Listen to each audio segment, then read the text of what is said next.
All right, so you get to pilot Gonzo into all these really cool weather situations. Talk to me about what it's like to operate that piece of machinery flying through clouds. That's a good question. So we do a lot of really interesting and valuable work.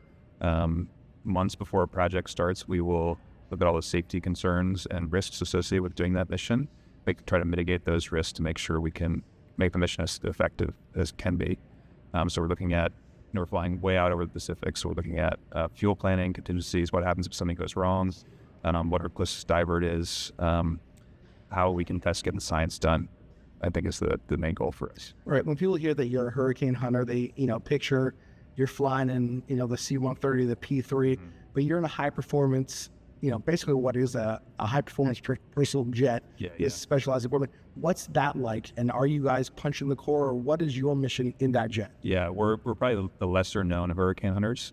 So NOAA hurricane hunters, the P-3 Orion, and then the NOAA G4 as well. So we fly up high, fast over the storm environment, 45,000 feet out ahead of the storm. Our main objective is what's the forecast track, how we can make that even more tighter with the use of the dropsondes, which you've heard about.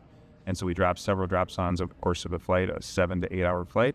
And the more dropsondes we drop at a higher altitude up and ahead of the storm, the better we'll know what the forecast track will be. When you guys are flying atmospheric river events here, people think, oh, it's got to be a wall of water that you guys are just flying through. But what is your flight profile like when you're on an AL? Where are you going and how does that look?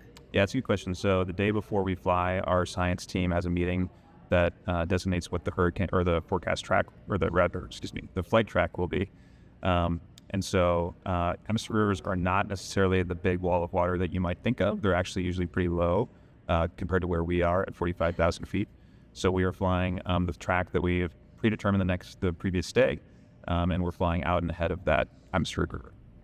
So if you had your choice of missions to fly, would you rather fly an AR mission or a hurricane mission? That's a good question. I think they're different profiles, right? And so both are really impactful and really valuable data. We happen to be on the West Coast, which is unique for us.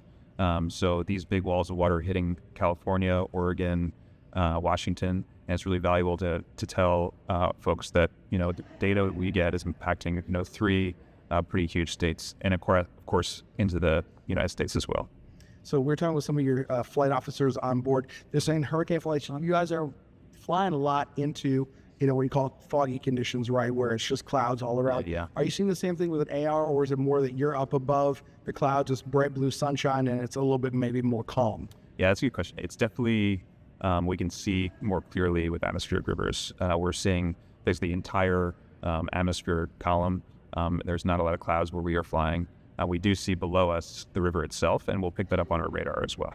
Super. How did you get involved with NOAA? Good question. I studied oceanography in school. I joined right out of college. It's been a great career.